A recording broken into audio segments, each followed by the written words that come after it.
On the coldest night of an impossible winter, two witnesses, in two different rooms, watch the same man cross an untouched snowfield. Not one footprint marks his path. No one is lying. And yet nothing about what they saw is true. This time, Sherlock Holmes isn't hunting a thief, a ghost, or a killer. He's hunting the one thing every person trusts without question: the evidence of their own eyes. And when the trail leads back to an execution, 37 years old, Holmes discovers something far more unsettling than a clever crime. The most dangerous lie was never the one you refuse to believe. It's the one you're led to see for yourself. The man who left no footprints in the snow. A Sherlock Holmes mystery where every witness tells the truth, and the truth itself is a lie. Chapter 1. The Figure in the White Field. The snow had fallen without pause for 11 days, and by the 12th Wren Hall stood upon its ridge like a ship becalmed in a white and silent sea. No carriage had reached the gates in a fortnight. The nearest village lay 4 miles distant, invisible now beneath drifts that had reshaped the very geography of the valley, and the branch railway that once served the estate had been buried so thoroughly that only the black mouth of the old signal box marked where the line ran on toward the moor. It was into this stillness that Holmes and I arrived on the afternoon of the 3rd of February, having been conveyed the last 3 miles by sledge at the urgent written request of Sir Alister Wren, formerly a magistrate of some distinction in this county, now living in a retirement that his letter suggested had been disturbed by something considerably more troubling than the weather. "He does not say what has happened," I remarked, rereading the letter as our breath clouded in the bitter air. "Only that it cannot be explained, and that he trusts no one else to attempt it." "A phrase men use," said Holmes, "either when they have witnessed something genuinely extraordinary, or when they wish very much to believe they have." He did not look up from the passing hedgerows, black lines scored across an otherwise featureless world. "We shall know which within the hour, Watson." Sir Alister received us himself in the hall, a tall, spare man of perhaps 70, his dignity evidently costing him some effort to maintain. Behind him hovered his daughter, Eleanor, a young woman whose composure struck me at once as the deliberate composure of someone recently and thoroughly frightened. "3 nights ago," Sir Alister began, once we were seated before his fire, "my daughter was at her window, a little before 11 o'clock, when she observed a man crossing the lower field from the direction of the wood." "A trespasser is scarcely a matter for me," Holmes observed. "He was not merely crossing the field, Mr. Holmes. He was crossing snow that had lain undisturbed since the previous fall. Snow, I should add, that this morning remains undisturbed still, save for the marks made by my own servants investigating the matter." Sir Alister paused. "There is not one footprint between the tree line and this house." Eleanor spoke then, quietly. "Hodge saw him also. From the scullery window, not 2 minutes after I did. He did not know I had seen anything. I had told no one, yet his description matched my own precisely. A tall man, in a black coat, walking without haste, as though the snow were no obstacle to him at all." "And where," Holmes asked, "did this figure go?" "He passed beneath the study window," said Sir Alister, "and there we lost sight of him. The following morning we discovered that a single document had been removed from my private cabinet. The cabinet was locked, Mr. Holmes, and remains locked. Nothing else in the room was so much as displaced." I confess a chill passed through me that had nothing to do with the weather. Holmes, however, betrayed no reaction beyond a slight narrowing of his eyes. "I should like to see the field," he said, "before the light fails entirely." We went out together, the 4 of us, into a cold so complete it seemed to press upon the ears. The lower field stretched away from the house in an unbroken sheet, faintly blue in the failing light, marred only by the trampled path our own party had made in earlier examinations. Holmes walked its edge slowly, bent low, occasionally kneeling to study the surface with a lens, though what he expected to find in featureless snow, I could not imagine. "You will notice," he said at length, "that the crust has a uniform texture, wind-packed, I should say, over the course of several days. A footstep, even one made with great care, disturbs this crust in a manner the eye can detect, even after fresh snow has partially concealed it. There is no such disturbance here, none whatsoever, in a stretch of perhaps 200 yards. Then he did not cross the field at all, I said. He could not have. And yet 2 independent witnesses in 2 different rooms at 2 different moments saw him do precisely that. Holmes straightened, and for the first time since our arrival, I saw something in his expression that was not quite satisfaction, a kind of wary interest, as though he had encountered an opponent whose opening move he did not yet understand. That is the difficulty, Watson. It is not the footprints that trouble me. Any competent man might contrive to cross a field without leaving a mark upon it, given time and ingenuity enough. What troubles me is that someone appears to have arranged matters so that the impossibility of it would be noticed, and noticed by exactly the right people, in exactly the right order. We returned to the house as the last grey light drained from the sky. It was Eleanor who paused at the foot of the study window, looking up at the dark glass above us, and said, in a voice suddenly unsteady, "There is one thing I have not told my father, Mr. Holmes. The man did not simply pass beneath this window. He stopped here." And he looked up directly at me, as though he had known all along that I was watching. Holmes turned to study the window himself, and I saw his gaze travel from the sill downward, across the unmarked snow beneath it, to a small dark object half buried near the foundation stones. Something that had not, I was certain, been visible when we first approached. "Watson," he said quietly, "be so good as to fetch a light." By the time I returned, Holmes was kneeling in the snow with an expression I had learned, over many years of our acquaintance, to regard with considerable unease, the look of a man who has found the first thread of a pattern far larger than the puzzle immediately before him. "The window latch," he said, without looking up, "was not forced. It was opened from the inside, some hours before your mysterious visitor ever appeared upon that field. And I should very much like to know, Sir Alistair, who in this house had occasion to open it, and why." Chapter 2. The room that was never entered. Sir Alistair's face, in the lamplight, had gone the colour of the snow outside. "The latch," he repeated. "You are certain, Mr. Holmes?" "I am certain of what a latch looks like when it has been forced from without, and equally certain of what it looks like when it has not." Holmes rose, brushing snow from his knees.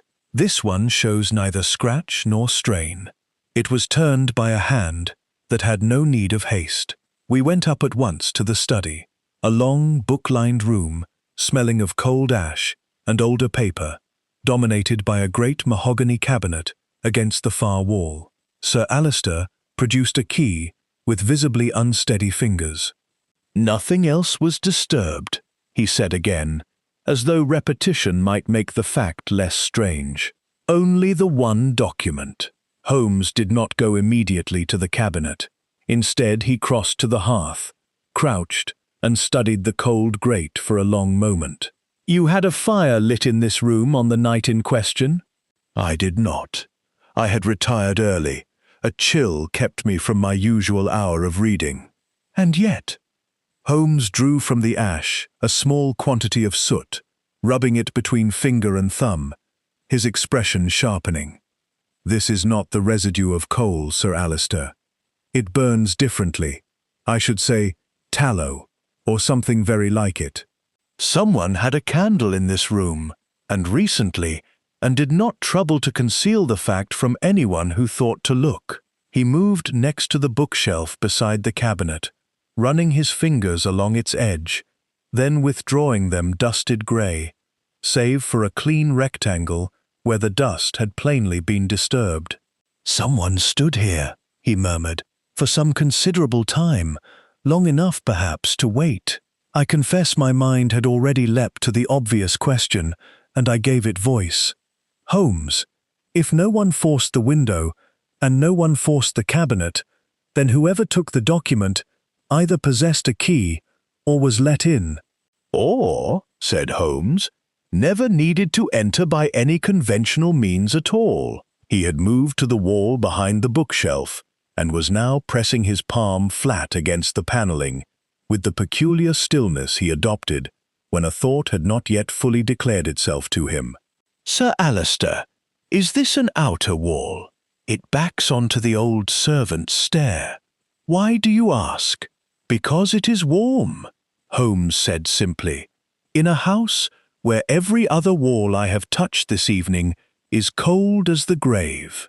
He spent the better part of 10 minutes upon that paneling, tapping, listening, pressing at mouldings with a patience that tried even my own composure, until at last a section beside the fireplace gave a soft, reluctant click and swung inward upon a darkness that smelled of stone and standing air.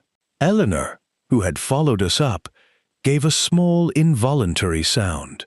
Sir Alister said nothing at all, though I thought his silence more telling than any exclamation could have been. "You did not know this was here," Holmes said to him. Not quite a question. "I did not," Sir Alister answered, and I believed him, though something in the set of his shoulders suggested a man discovering not the passage itself, but some old and private fear finally given a shape. Holmes took the lamp from my hand and stepped through. I followed and found myself in a narrow stone stairway, descending into cold blackness, our breath and the lamp's small flame, the only warmth in that whole buried world. Cobwebs hung thick at the entrance, and yet, some 10 steps down, they vanished entirely, brushed away by a passage more recent than the dust would have us believe. "Someone has used this stair," I said, "and used it often. Observe the steps themselves." Holmes held the lamp low. "The dust is disturbed only in a single line, Watson. The tread of one person repeated, walking always with the same foot forward upon the same edge of each stone. That is not a servant's careless passing. That is habit. That is a man who has walked this way so many times he no longer needs to look." We descended a further 20 steps before the stair opened into what had evidently once been a servant's passage of some age, now half collapsed and running, so far as I could judge by the compass in my pocket, roughly toward the northeast, toward, unless I was greatly mistaken, the direction of the old railway cutting beyond the wood. It was there, at the passage's turning, that Holmes stopped so abruptly, I very nearly walked into him. Fresh footprints lay in the dust before us, not leading toward the stair we had just descended, but away from it, deeper into the passage.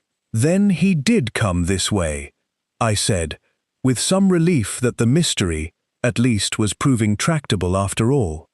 "The passage explains the window, the missing footprints in the snow. It explains a great deal, Watson." Holmes knelt, studying the prints with an intensity that told me he had not yet finished being troubled.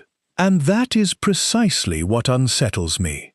A man planning to vanish without trace does not, as a rule, leave his tracks so obligingly in the one place he might reasonably expect to be followed."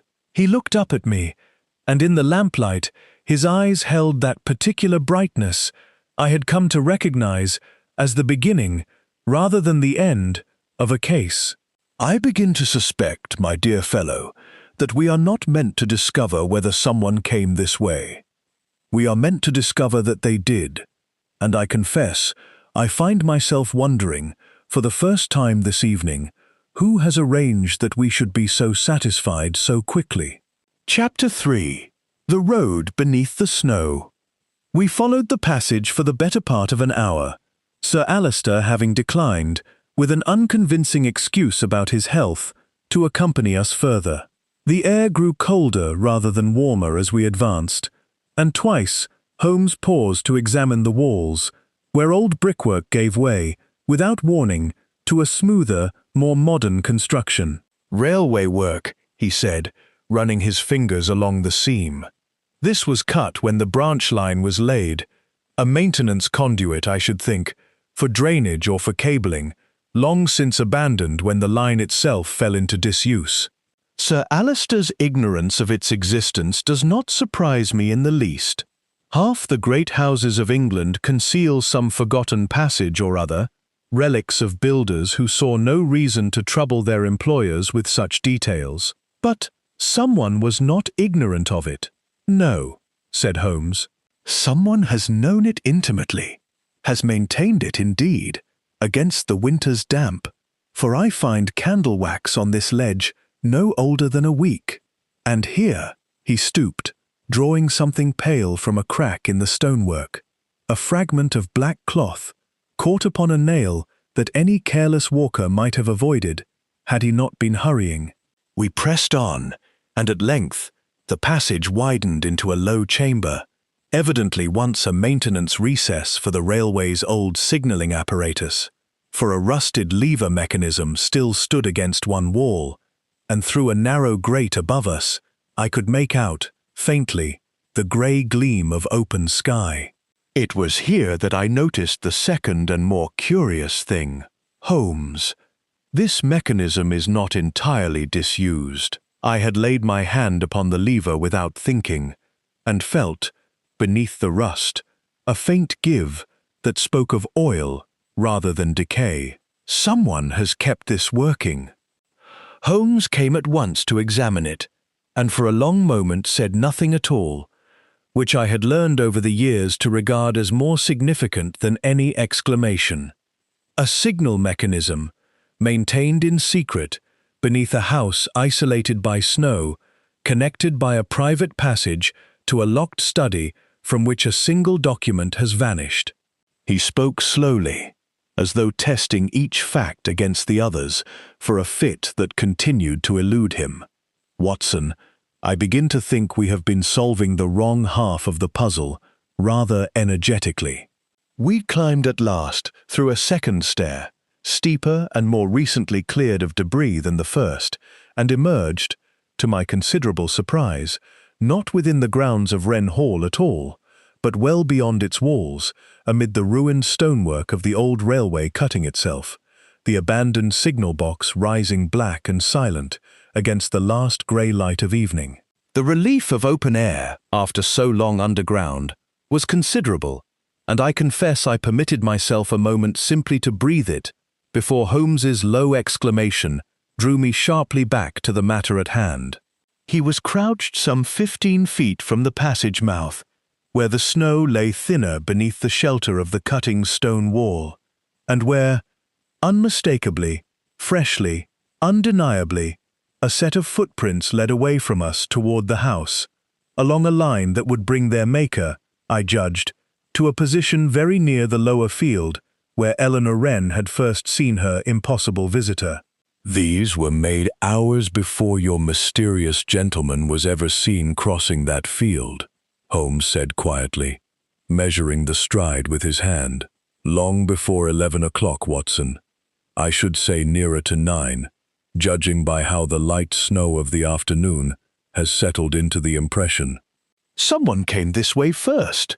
Someone walked from this passage toward the house, well before the figure your Miss Wren describes ever appeared at all. Then there were 2 men in the grounds that night." "Or," said Holmes, and there was something in his voice now that I had rarely heard there before. Not uncertainty exactly, but a kind of respectful, wary attention, as one gives to an adversary whose opening moves have proven subtler than expected. One man, twice observed, in 2 different guises, by design rather than accident. He rose, looking back toward the dark mouth of the passage, and then toward the distant, lamplit windows of Wren Hall, glowing faintly through the trees. I had thought, an hour ago, that we were unraveling a mystery of physical ingenuity. A clever man, a hidden door, a trick of the snow. I am no longer so confident, Watson. It occurs to me now that the passage, the footprints, all of it, may have been left for us to find precisely as we found them. And a man capable of such patience is not, I think, a man who will be satisfied merely to see us solve his riddle. He will wish to know how well we solve it. Chapter 4. The Dead Man's Name. We returned to Wren Hall as full darkness settled over the valley, and it was over a late supper, taken in near silence, that Holmes at last asked the question I had seen forming in him since the railway cutting. Sir Alistair, I must ask you something that may seem to have no bearing upon the events of this week. 37 years ago, you presided as magistrate over the trial of a man named Edmund Vale. The effect upon our host was immediate and profound. His hand, lifting a glass, stopped, as though the very air had thickened around it. How do you come to know that name? I do not yet know it, said Holmes. I have only found it written, in a hand I take to be your own, upon the flyleaf of a ledger in your study, a name crossed through so many times that the paper is nearly worn away beneath it. A man does not deface a page in that fashion over a case that troubles him lightly. Sir Alistair set down his glass with great care, as a man handles something he does not entirely trust his hand to hold steady. Edmund Vale was a railway surveyor, employed upon the very line whose ruins you have apparently been exploring this evening. He was convicted of murdering his employer, a man named Corliss, and executed the following spring. The evidence was thorough: a blood-stained coat, a witness who placed him at the scene, a timetable that accounted for his movements to the hour. He paused. I sentenced him myself, Mr. Holmes, upon evidence I believed at the time to be beyond serious question. And do you believe it still? The silence that followed was longer than any answer could have been. Vale made a statement before his execution, Sir Alistair said at last, low. It was recorded and dismissed as the ramblings of a desperate man. He said, I remember it precisely. Though I have spent 37 years attempting not to, you have convicted the wrong sequence of events. I did not understand him then. I am not entirely certain I understand him now, but the phrase has never left me. Holmes was very still. A curious form of protest for an innocent man to make. Most would simply declare their innocence outright. Vale spoke instead of a sequence, as though the facts themselves were not in dispute, only their order. I confess the remark passed over me at the time with less weight than it deserved. It was only much later that I understood how precisely Holmes had already begun to see the shape of the thing. The following morning, with Sir Alistair's reluctant permission, Holmes and I made our way through the estate's private archive, a cold, low room adjoining the library where 3 generations of Wren family papers, along with a quantity of local records Sir Alistair had accumulated in his years upon the bench, lay in dust and disorder. It took the better part of 2 hours before Holmes, working through a box of yellowed newspaper cuttings, gave a small sound of satisfaction and passed one across to me. The trial report, Watson. Read me the timetable evidence, the railway schedule that placed Vale at the scene. I read it aloud. A departure from the junction at 6:30. Arrival at the cutting by 7. The murder itself placed, by medical evidence, at some time between 7 and 8 that evening. Now, said Holmes, drawing a second document from beneath the first, an official railway timetable, considerably more worn, its corners soft with handling. Compare it against this. Did, and found, after some study, a discrepancy so small I might easily have passed over it. A single departure time, altered in a fine, careful hand, from 7 to 6:30. A correction, I said. Surely nothing more than that. Timetables are amended constantly. They are, Holmes agreed. But observe the ink, Watson, and observe the paper beneath it. This alteration was not made by the railway company at the time of publication. It was made afterward. Years afterward, I should judge, by the manner in which the ink has settled into paper already old. Someone, at some point, long after Vale's execution, went to the trouble of correcting a public timetable that no jury would ever again have occasion to examine. He held the paper up to the grey window light, which raises an interesting question. If the original timetable, the one placed before Sir Alister's court, showed the later time, then Vale's presence at the cutting by 7 o'clock, upon which the entire chronology of his guilt depended, becomes considerably less certain. You are suggesting the trial evidence was deliberately altered. I am suggesting, Holmes said carefully, that someone, long after the fact, discovered the same flaw in the timetable that troubles me now, and rather than exposing it, chose quietly to correct it, so that the record would agree with the verdict, rather than the verdict with the record. He set the document down with unusual gentleness, as though it were something more fragile than paper. Institutions do not lie readily, Watson, but they remember only what they are shown, and once a thing has been written down and repeated often enough, very few men trouble to ask whether it was ever true. He was quiet a long moment, looking not at the papers, but through the frosted window toward the white and silent fields beyond. I begin to suspect, he said at last, that the man executed 37 years ago for the murder of Mr. Corliss was never so conclusively identified as this record would have us believe. Which leaves us, Watson, with a question considerably more troubling than any locked study or footless snowfield. If the world has spent 37 years mourning or condemning the wrong name, what manner of man would wait so long and go to such lengths to make us ask why? Chapter 5. 3 Witnesses. Sir Alister's admission over supper had, as Holmes predicted, opened rather than closed the case, and the following day was given over almost entirely to the household, to Eleanor, to the manservant Hodge, and to a scullery girl who had, it transpired, also glimpsed the figure from an upstairs passage window, though she had said nothing of it, until Holmes, with characteristic patience, drew the admission from her, over the course of a single quiet conversation, by the kitchen fire. It was I, in the end, who first noticed what should perhaps have struck us both at once. We had gathered, separately, 3 accounts of the same few minutes, Eleanor's, Hodge's, and the girl Mary's, and Holmes had set them down side by side upon his notebook for comparison, searching, as was his habit, for the small contradiction that would betray a fabrication. They agree remarkably well, he said, frowning over the page. Height, gait, the black coat, the direction of travel. Too well, perhaps, for 3 independent observations taken under poor light and at some distance. That is not what troubles me, I said, and took up the notebook myself. Holmes, look here. Eleanor calls him a tall man.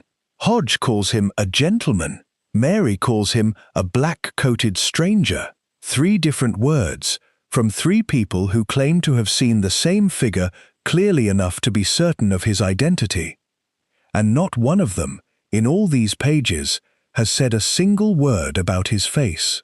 Holmes took the notebook back from me and read through it again, this time more slowly, and I saw the change come over him that I had learned, in years of our friendship, to recognize as the mark of a man discovering he has overlooked something considerable.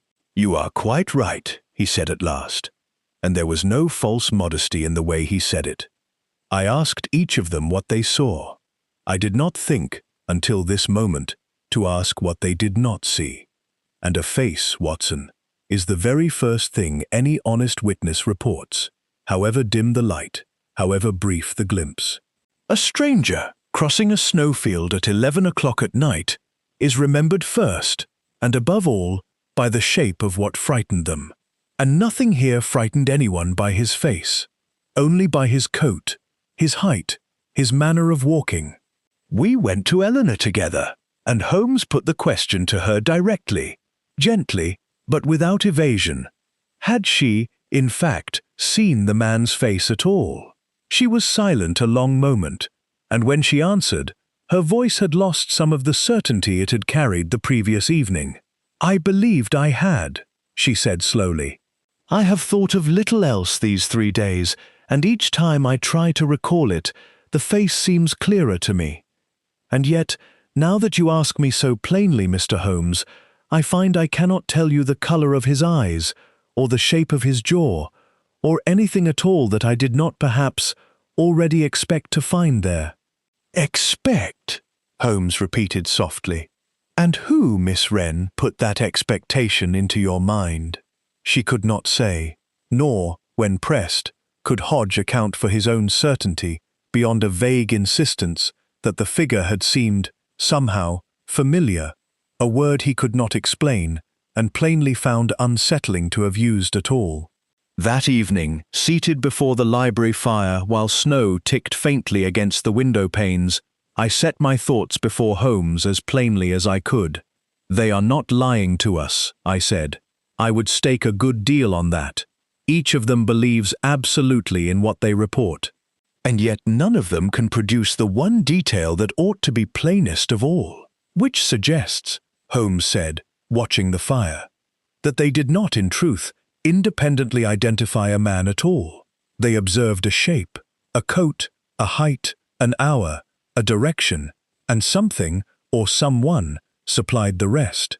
A suggestion, planted early enough and skillfully enough, will do the work that eyesight cannot, and will feel, to the person who carries it, exactly like memory." He fell silent, and I did not press him, for I had come to know that particular quiet as the sound of a man revising, uncomfortably, an opinion he had held with some confidence only a day before. "I had thought," he said at last, "that I was pursuing a man who left no footprints. I begin to wonder whether I have been pursuing something considerably more difficult to catch, Watson.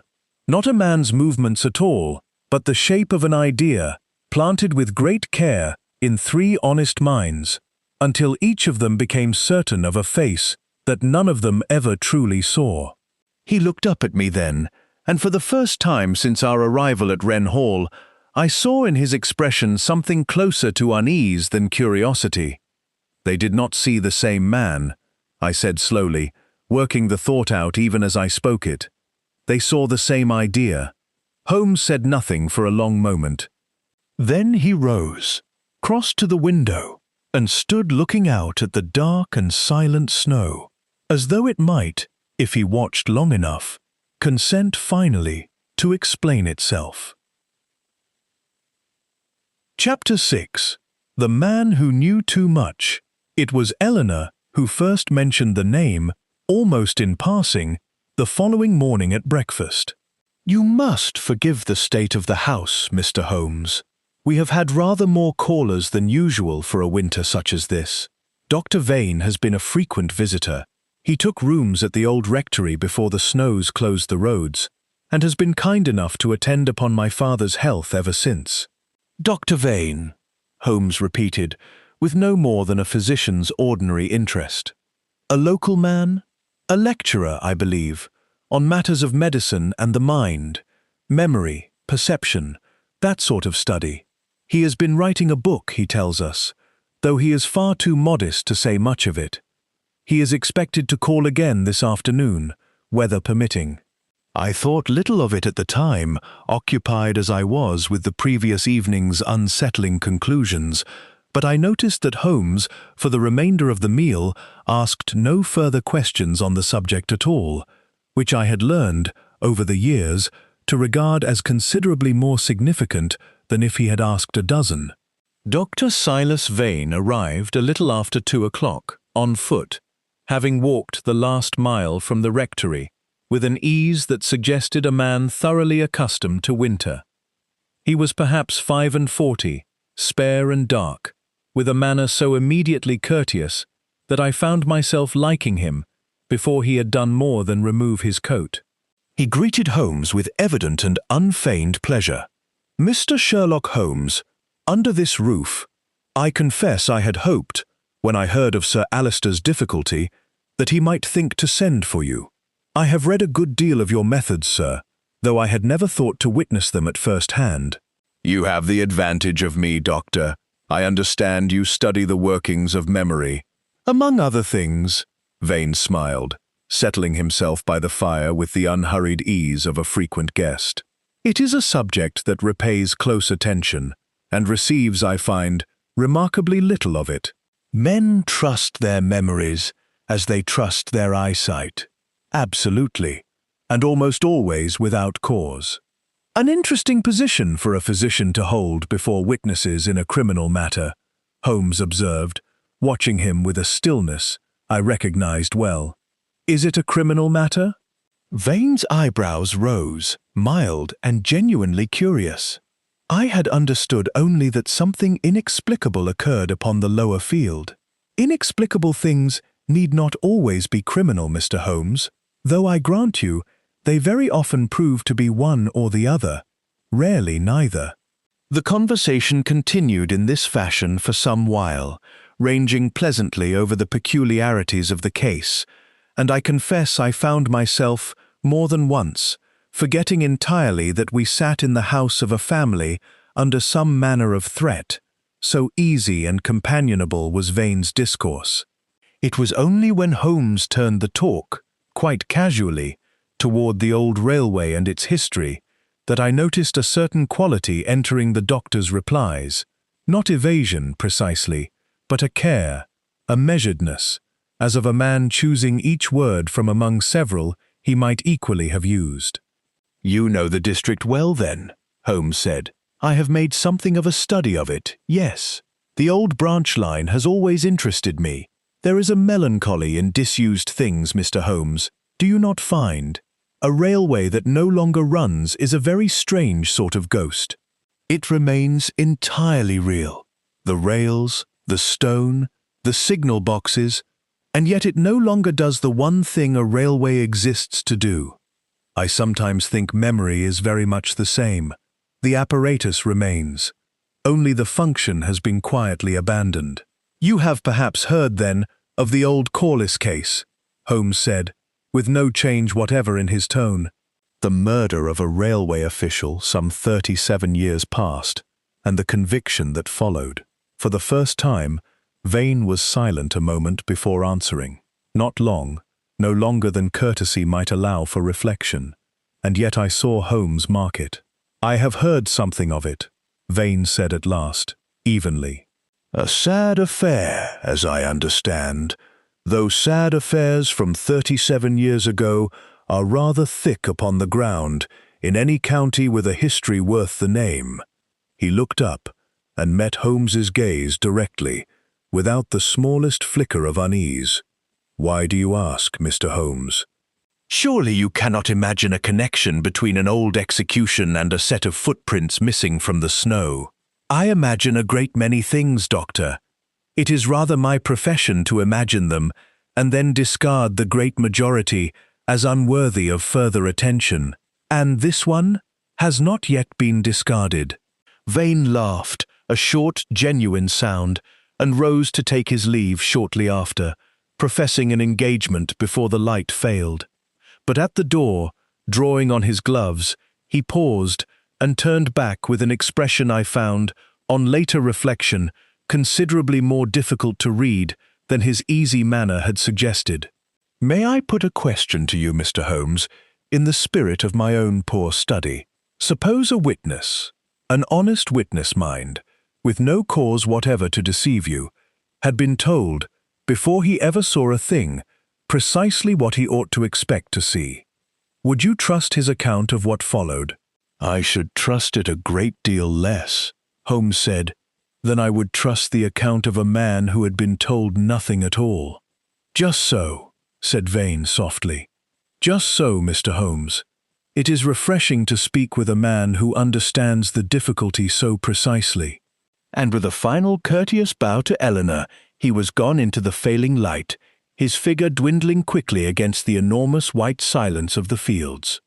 I turned to find Holmes still standing where Vane had left him, his eyes fixed upon the closed door with an expression I had rarely seen him wear, not suspicion exactly, nor yet respect, but something composed uneasily of both.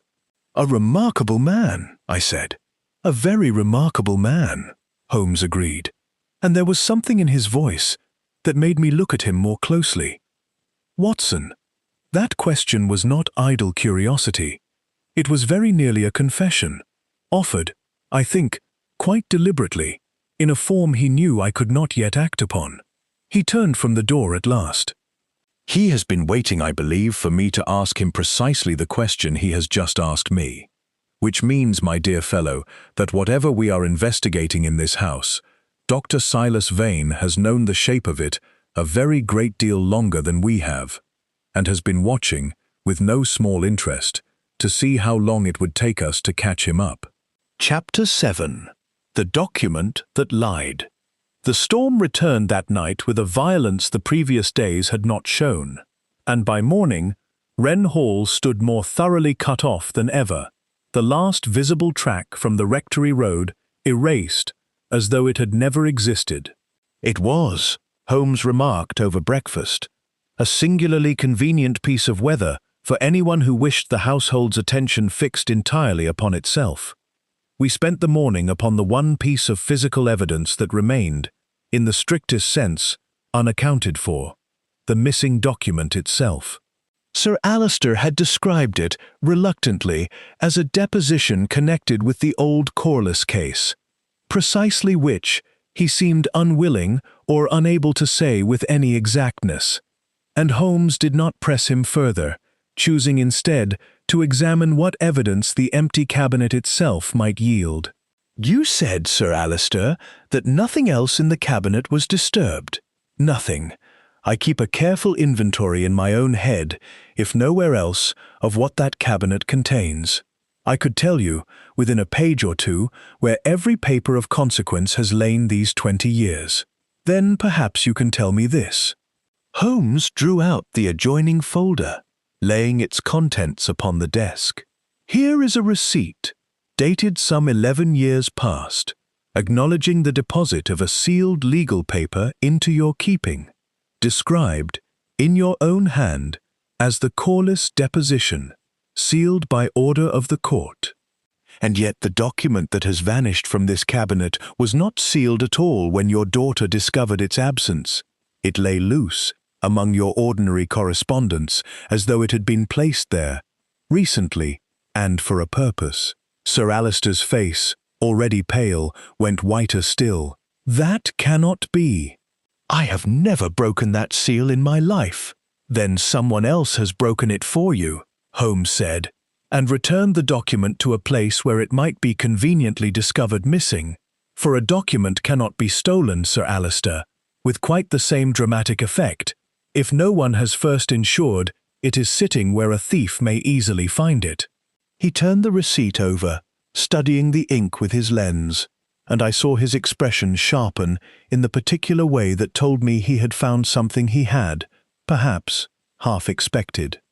The seal was broken, and the document withdrawn some time ago. The dust pattern within the folder tells me as much, quite apart from anything else. Weeks, at the least. Possibly months. Whoever removed it from its sealed condition did so long before that figure ever crossed your lower field, Sir Alister. The theft we have been investigating this week is not a theft at all.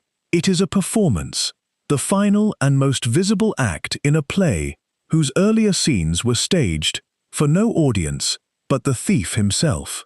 "But why?" I asked.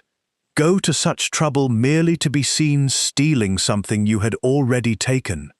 "Because the taking was never the object, Watson. The discovery was the object."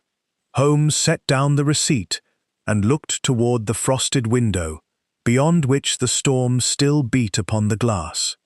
"Consider it from the reverse. If a man wished to draw our attention, and Sir Alister's and Miss Wren's, and indeed the attention of the county at large, should it ever come to that, toward an old and half-forgotten legal document concerning a case 37 years dead, how better to achieve it than to arrange its theft under circumstances so strange that a detective must be summoned to investigate? The document itself becomes, in a sense, irrelevant.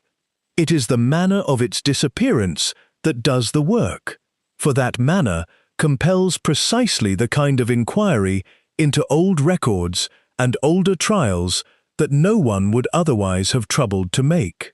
Sir Alister sank into his chair, the last of his composure visibly deserting him. You are telling me that someone in this house, or with access to it, has spent months, if not years, preparing an elaborate deception, merely to force an investigation into a case that was closed before my daughter was born. I am telling you, Holmes said gently, that someone has judged the case a great deal less closed than you have permitted yourself to believe, Sir Alister, and has judged you, I think, the one man in England both able and unwilling to reopen it honestly. The old magistrate did not answer at once. When he did, his voice had lost the last of its dignity, and what remained beneath it was something far more painful to witness. There were irregularities, he said quietly, in the original evidence against Vale. I saw them. I saw them at the time, Mr. Holmes, and told myself they were nothing, that the weight of the case as a whole outweighed any single doubtful thread. A young man's memory of the light, a timetable I did not think to question closely enough. I told myself, a magistrate cannot try a case a second time merely because some small thing troubles his sleep. He looked up, and I saw in his eyes an old and thoroughly private grief. I have lived 37 years believing I made the right decision for the wrong reasons, or perhaps the wrong decision for reasons I found convenient to call right. I do not know any longer which it was. Holmes regarded him for a long moment without the smallest trace of satisfaction at having drawn out so difficult a confession. Then we are no longer investigating a theft, Sir Alister, he said quietly, nor even an impossible crossing of the snow. We are investigating why a man clever enough to accomplish both of those things has chosen this particular winter, in this particular house, to make an old magistrate remember what he has spent 37 years trying carefully to forget. Outside, the storm showed no sign of relenting, and somewhere beneath its long white silence, I could not shake the conviction that the answer had been waiting for us, patiently, deliberately, a very great deal longer than any of us yet understood.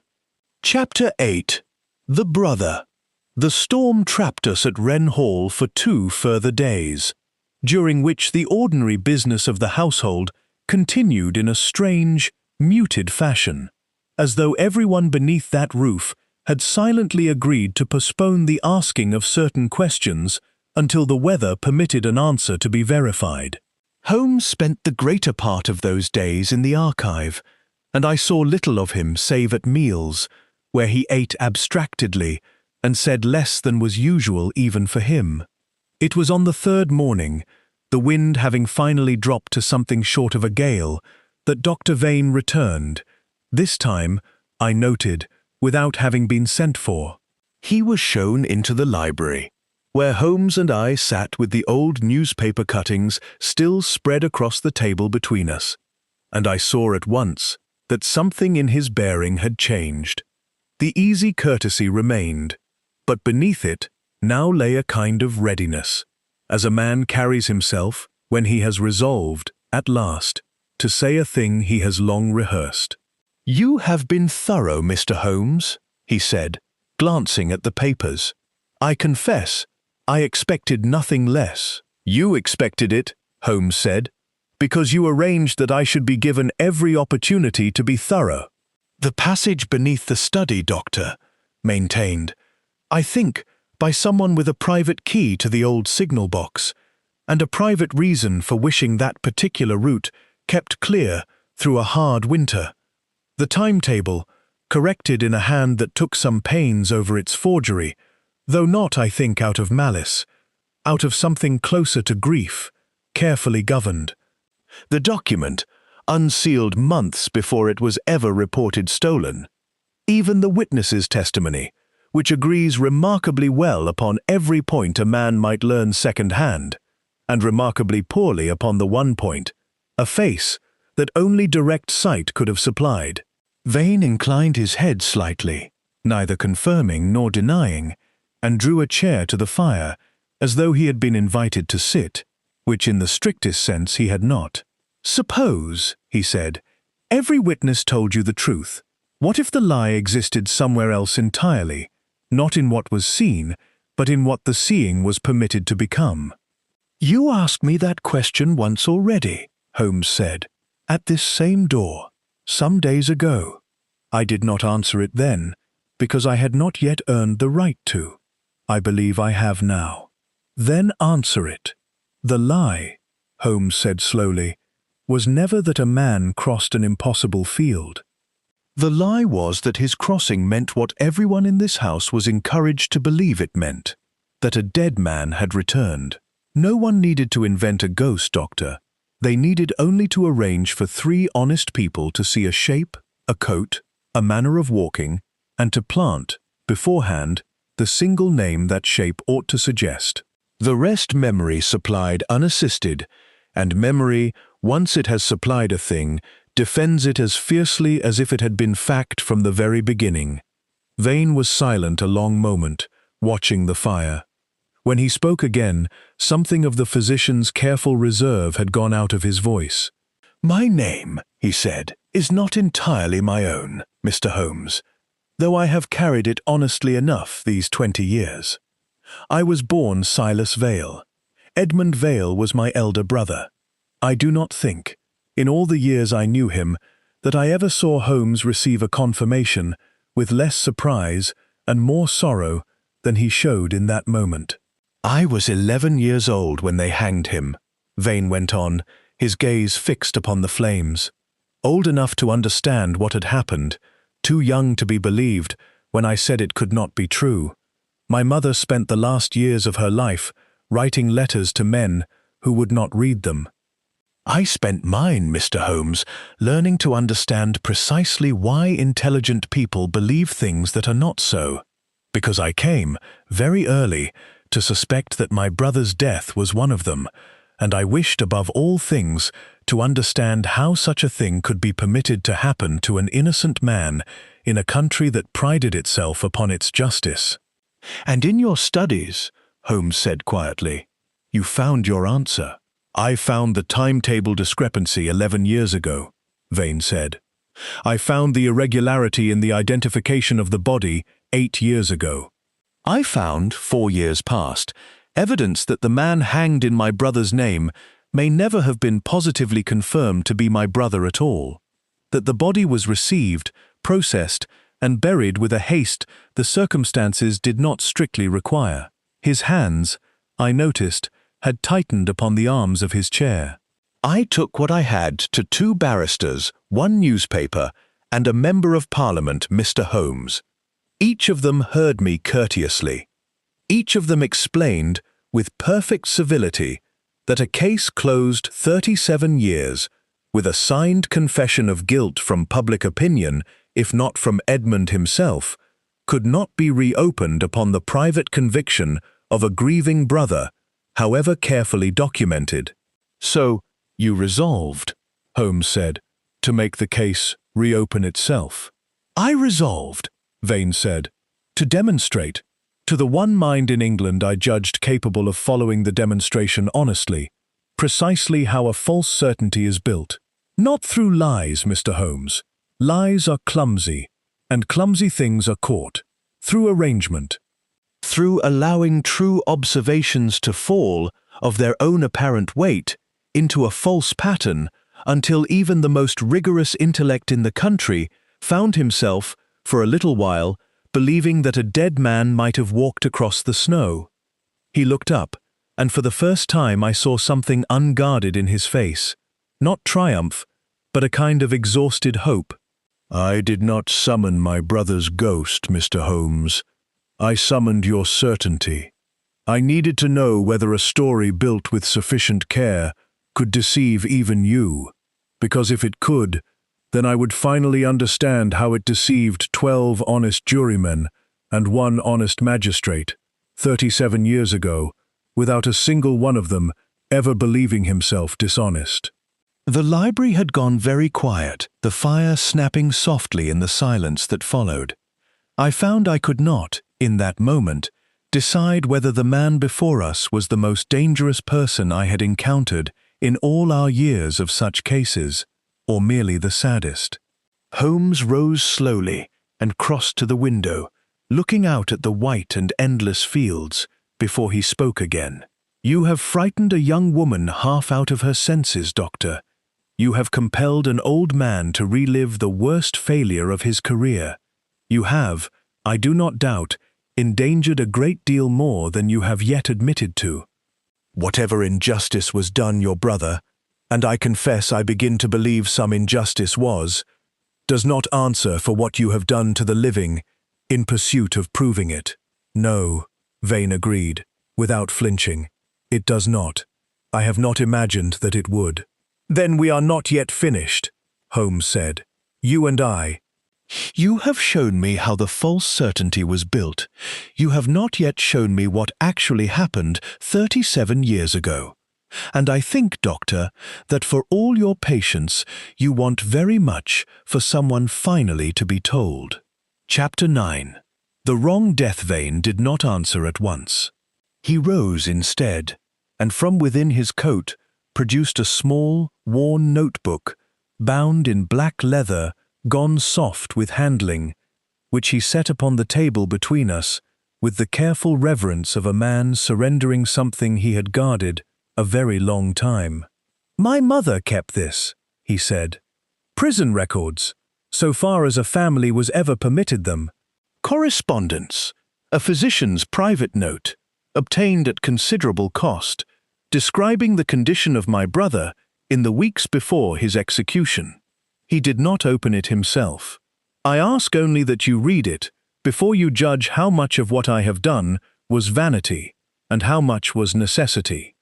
Holmes took up the notebook and read in silence for some minutes, while Vane stood by the fire and I sat watching them both, aware that whatever passed across those worn pages was about to reorder everything we had believed since our arrival at Wren Hall. "A prison physician's note," Holmes said at last, recording that the condemned man suffered from a chronic lameness in the left leg, sustained in a fall some years before his conviction, a fact, I notice, never once mentioned at trial. He looked up. "Sir Alistair, I must ask you to join us." The old magistrate came, reluctantly, from where he had been standing near the door, for I understood now that he had been there some time, listening, and had not trusted himself to interrupt. "Do you recall," Holmes asked him, "any mention, in the original proceedings, of an injury to Edmund Vale's leg?" Sir Alistair frowned, casting his memory back across nearly 4 decades. "None whatsoever. The witness evidence described him crossing rough ground near the cutting at considerable speed in pursuit of, or flight from, the victim. I recall it distinctly because it was thought to demonstrate his agility, his fitness for the crime."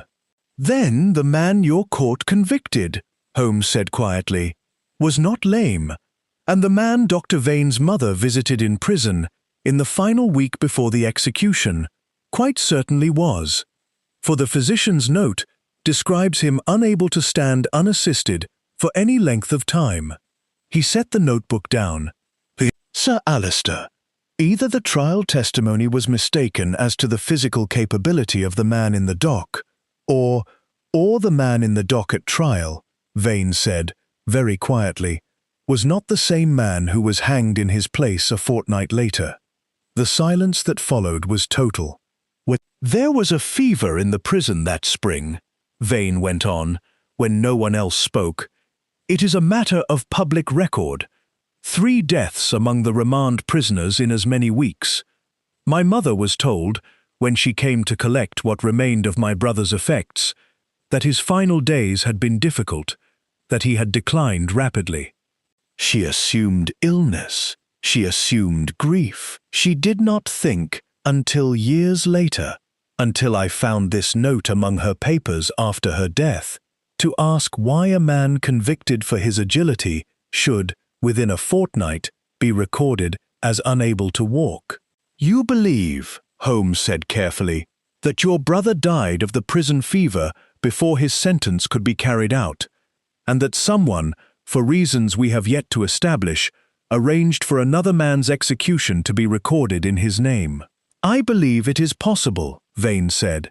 I have never been able to prove it beyond possibility, Mr. Holmes, which is precisely why I have spent 4 years attempting to force open an investigation that no one would consent to conduct on the strength of my suspicion alone. I saw Sir Alister's hand grip the back of a chair, his knuckles whitening. If what you say is true, Doctor, then the man executed in your brother's name was never positively identified by anyone who had known Edmund Vale in life. I signed the death warrant upon evidence prepared for me by others. I never saw the body myself. No magistrate does.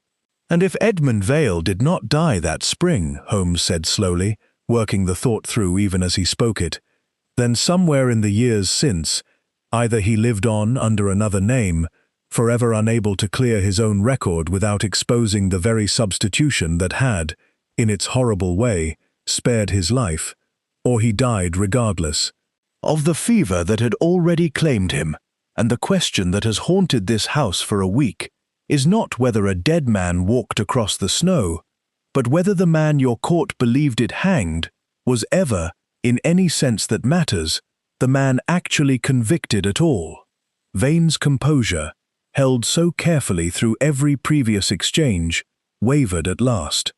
I do not know which is true, Mr. Holmes. I have spent my whole life since childhood not knowing, and I have come to believe that not knowing is very nearly the cruelest thing an institution can inflict upon a family. Worse in its way than certainty of the worst kind, because certainty, however terrible, can at least be mourned. I have never been permitted even that.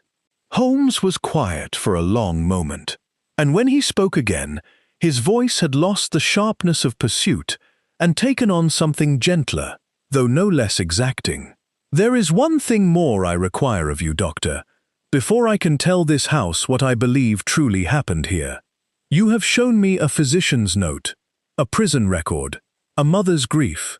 You have not yet shown me why, of all the winters in 4 years of patient preparation, you chose to complete your demonstration in this one, nor why the final piece of your design required a document that was never, in fact, essential to the historical question at all. A man as careful as you have shown yourself to be does not act without reason, even in the smallest particular. What did you not tell me, Dr. Vane, when you began? For the first time since we had met him, Silas Vane appeared to search for words and not immediately find them.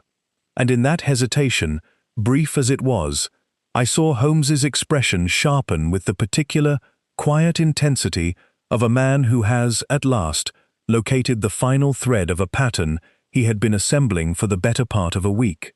Outside, almost imperceptibly, I became aware that the wind had dropped entirely, and in the sudden stillness that followed the storm's long violence, the first faint sound of dripping water could be heard against the sill. The snow, after 12 unbroken days, beginning at last to melt. Chapter 10. The Man Who Left No Footprints. Vane's silence lasted only a moment, but I saw what it cost him to break it. The document, he said at last, was never essential to proving anything, Mr. Holmes. You are quite right. I chose it because it was the one object in this house that I alone could have annotated truthfully. He drew a slow breath. In the margin of that deposition, in a hand no clerk ever wrote, there is a note referring to a childhood matter, a nickname my brother and I shared, known to no one living but myself. I placed it there deliberately, months ago, when first I broke the seal. I told myself it was merely a private mark, a signature no one would think to look for. I understand now that I lied to myself in making it. I wanted, in some part of me I did not examine closely enough, to be found. And the winter, Holmes pressed. Why this one, of all the 4 years you have prepared?" "Because it was the first in 4 years deep enough and long enough unbroken to make the field's silence absolute," Vane said. "I required snow that no chance foot would cross before the household looked upon it. Snow undisturbed long enough that its very perfection would seem impossible rather than merely fortunate. I had waited 3 winters for weather severe enough to serve me. I did not think, when it came, that I was also granting myself no second chance to reconsider." Holmes studied him a long moment, then turned at last to the window, where the thaw's first thin trickle ran silver down the glass. "Then let me tell this house," he said, "what I believe occurred, and you will correct me, Doctor, where I have failed you the honor of precision. He gathered us, Sir Alistair, Eleanor, Vane, and myself, before the library fire, and spoke without notes, in the quiet, unhurried manner I had come to recognize as the surest sign that he had, at last, assembled every piece.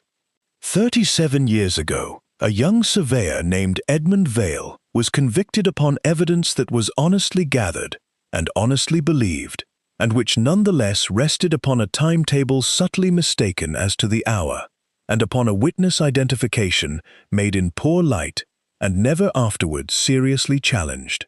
Whether Vale was guilty of the murder of Mr. Corliss, I cannot now say with certainty, and I do not believe anyone living can. What I can say is that a fever swept the remand cells that spring, and that a physician's private note, suppressed, whether through carelessness or design, I cannot yet determine, records that the man in custody, in the final fortnight before execution, suffered an infirmity the trial testimony expressly denied him.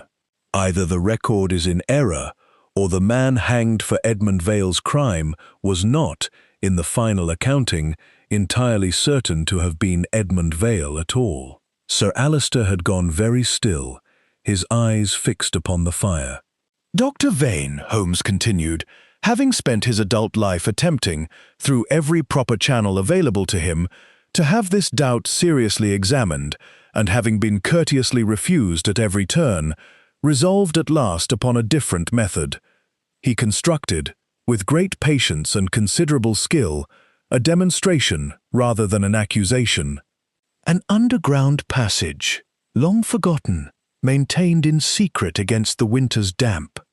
A figure, glimpsed twice, at a distance too great, and a light too poor, for any face to be honestly seen, dressed and positioned to suggest a name none of the witnesses had been told to expect, and yet each of them somehow supplied. A document, unsealed months in advance, and returned to a place from which it might later appear stolen. A timetable, quietly corrected years ago, restored by Dr. Vane to its original and troubling inaccuracy, simply by placing beside it the record the correction had been made to replace. Then he did not manufacture false evidence at all, I said slowly, following the shape of it at last. He only removed the false comfort that had been built atop the true evidence, and let the truth stand exposed. Precisely, Watson. No witness lied, no document was forged. The passage genuinely exists. The footprints genuinely did not. Every fact Dr. Vane permitted us to discover was entirely real, and yet the story those facts were arranged to suggest, that a dead man had returned to reclaim what was taken from him, was never true at all, and was never meant to be believed for longer than it took to draw us toward the question beneath it. Holmes looked toward Sir Alistair, and his voice, though it did not soften, lost something of its edge. The question being not, has Edmund Vale returned, but was Edmund Vale ever certainly the man your court condemned? Sir Alistair did not speak for a long while. When at last he did, his voice was that of a much older man than the one who had greeted us in the hall a week before. I have told myself for 37 years that a small doubt, honestly weighed against a great weight of evidence, is not the same as certainty of wrong, he said. I believe that still, Mr. Holmes, But I have also told myself that the doubt was small, and I no longer believe that at all. It was never small. I made it small, because a large doubt would have required of me a course of action I did not have the courage to take. That, Holmes said quietly, is the confession Dr. Vane spent 4 years attempting to obtain from every institution in England, and obtained at last, Sir Alistair, only by frightening your daughter half out of her senses and placing your household under a suspicion of witchcraft for the better part of a fortnight. Whatever injustice was done, his brother does not answer for what has been done to yours. I know it, Vane said, and for the first time his composure broke entirely, not into anger, but into something closer to grief. I have known it since the moment Miss Wren told me.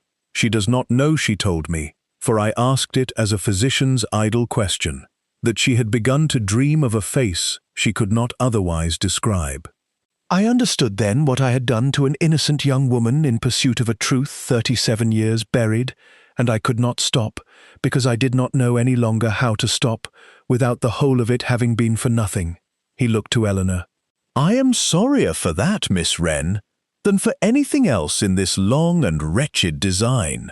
She did not answer him, though I saw something in her face that was neither forgiveness nor its absence, but the beginning, perhaps, of an understanding she had not yet finished forming.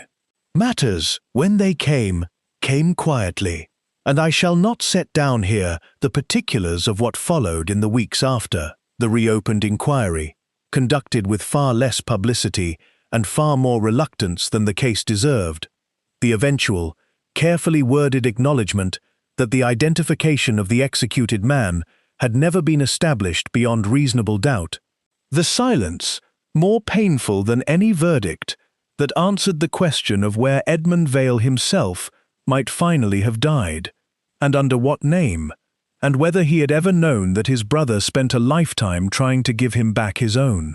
Dr. Vane answered, in the end, to the law for what he had done to the living, whatever debt might separately be owed him for what he had uncovered concerning the dead. Sir Alistair did not sit upon the bench again. Holmes and I left Wren Hall on a morning of thin and watery sunlight, the fields below the house no longer white, but a churned and ordinary brown, the last of the impossible snow reduced to grey slush beneath the hedgerows. Holmes stood some minutes at the edge of the lower field before we took our leave, looking down at ground that now bore, at last, an honest scatter of footprints. Servants, workmen, the ordinary business of a house returning slowly to itself. The snow, Watson, he said at last, has been accused of forgetting nothing. Yet it was we who remembered incorrectly. He turned from the field, drawing his coat closer against the thin remaining cold. I have solved a great many curious things in my time, my dear fellow, but I do not know that I have ever before been obliged to admit that my adversary's greatest crime was also, in some measure, his most honest act. He told no lie that could be proven a lie. He merely arranged the truth so carefully that even I mistook its shape for a moment, and I confess I have not yet decided whether that troubles me more as a detective or as a man. He said nothing further on the matter for the whole of our long journey south, and I did not press him, for I had begun, by then, to understand that some cases end not with the satisfaction of a puzzle solved, but with the quieter, more lasting weight of one, merely, at great cost, understood.